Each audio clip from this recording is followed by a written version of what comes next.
We here, man, right here, Atlanta, Georgia. Tell everybody who you are, man. My name is Jelani Cobb, and I'm a history professor at Spelman College and also a columnist for ebonyjet.com and theroot.com. You're also a delegate, right, as well? So you've been doing Yes. this political thing for a minute. You know, talk about the fight that you all have here in Georgia and how Georgia may become a blue state. And I want to see if you can relate that to the battle that we have in Texas. Well, one of the things that's happening in Georgia is that we're seeing very, very large turnout right now in African-American voters. And so last year, the last election in 2004, we were about 27% of the Georgia electorate. But now it's looking like we'll actually increase to over 30% of the electorate. And that'll have a huge influence on the presidential race, on the Senate race, and on lots of other statewide and local races in terms of who comes out.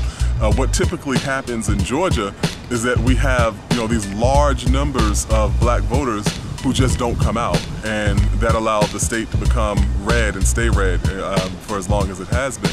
Now, what are some of the disadvantages of a red state? Is it like district attorneys and things like that? Well, and locally it impacts people? Everything that you see in terms of where resources go, who gets appointed to the bench, in the state, what happens in all kinds of municipal concerns, how much money, if you live in a major city, how much money is coming into that city from the state.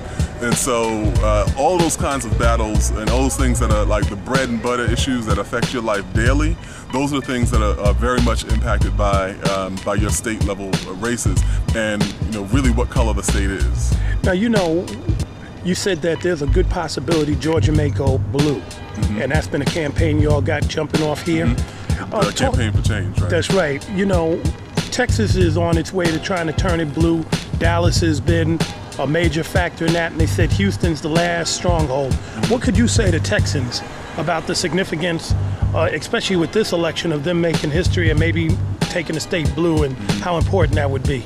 I can't even express how important that is because, we're in the cradle of the South. And, these are places where there have been these communities of black folk that have been struggling, going back decades and centuries. And so we have very, very deep roots in these regions, and we really need to come out and exert as much political pressure as we can, to have as much political influence over our daily lives as we can. And coming out and voting is so incredibly important. When we talk about the disproportionate number of black folk who are incarcerated, one of the things is that if we don't vote, we don't get put on jury pools, so they don't call you for a jury. If we don't vote, they look and see, like when people decide they're going to cut resources, they're going to cut, whose garbage gets picked up twice a week or as opposed to once a week, or whose potholes get filled in, or whose schools get funding.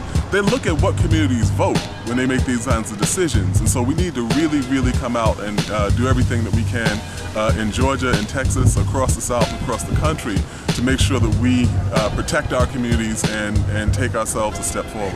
Now, putting on your professor hat, and your expertise as a columnist and a delegate, how realistic and how close can it be for Texas to go blue?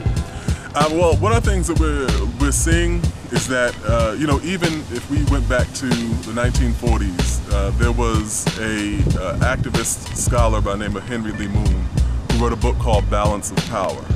And in the book, he talked about how in national elections and in statewide elections, the African-American vote could be a tipping vote that could determine which way a state went. And so, that was over a half century ago, and we're seeing that kind of dynamic play itself out now. And so for these communities that are largely disempowered, you actually have the potential to send a state one way or another. And if we come out, it's almost like a sleeping giant. If we come out and actually utilize our power, then we can actually see the fruits and benefits of what Henry Lee Moon was talking about 60 years ago. You said in Georgia it's within 3 percentage points? In Georgia, the latest poll is that between the Democratic and Republican race in the state, it's within 3 points. And in Texas, it's pretty close as well. So it's not a red state. It's actually pink right now. Right. We are no longer a red state. We're considered a pink state, and so we're thinking that if we continue to move down the road that we've been moving for the past 2 months, the state will go from being pink to being light blue. and that's what our objective is. And so, you know, to be within 3 points, you know, we're within the statistical margin of error. So, you know, we may actually be closer than we know, but we're not taking anything for granted. The other thing, you know, that's really important about the state is that we're concerned about, you know, maybe there being a Bradley effect in the election. And so for the number of black folk that come out, they diminish the impact of maybe people who say they're going to vote one way and then turn around and vote another way. Okay, and what are you hearing about Texas being a pink or, you know, light red right now?